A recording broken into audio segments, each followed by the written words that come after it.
ഒത്തിരി നാളത്തെ ആഗ്രഹമായിരുന്നു വയനാട് യാത്ര. അതെന്തായാലും ഇപ്പോൾ സാധിച്ചു കിട്ടി. വലിയ കാടിൻ്റെ ഇടയിലൂടെ നല്ല കുളിർമയുള്ള ഒരു യാത്ര.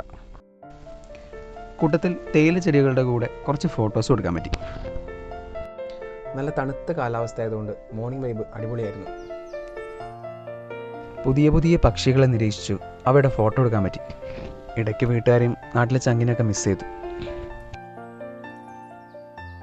അതിസുന്ദരികളാണ് സൂര്യകാന്തിപ്പൂക്കൾ. കുറച്ചു നേരം അവരുടെ കൂടെ ചെലവഴിച്ചു. കാട്ടാനകളെയും മാങ്കൂട്ടത്തെയും വാനരന്മാരെയും കണ്ടു. ഇതുവരെ നേരിട്ട് കണ്ടിട്ടില്ലാത്ത കുറേ കാഴ്ചകൾ കണ്ടു. കുറേ മനുഷ്യന്മാരെ പരിചയപ്പെടാൻ പറ്റി. കുറേ സംസ്കാരങ്ങളും അവരുടെ രീതികളും നേരിട്ട് കാണാൻ പറ്റി. കൂട്ടുകാരുടെ കൂടെ പൂക്കോട് തടാകത്തിന് ചുറ്റും മഴ ആസ്വദിച്ചുകൊണ്ട് നടന്നു. വീണ്ടും തിങ്ങി നിറഞ്ഞ കാടുകൾക്ക് ടാറ്റ കൊടുത്തുകൊണ്ട് വീട്ടിലേക്ക് മടക്കം.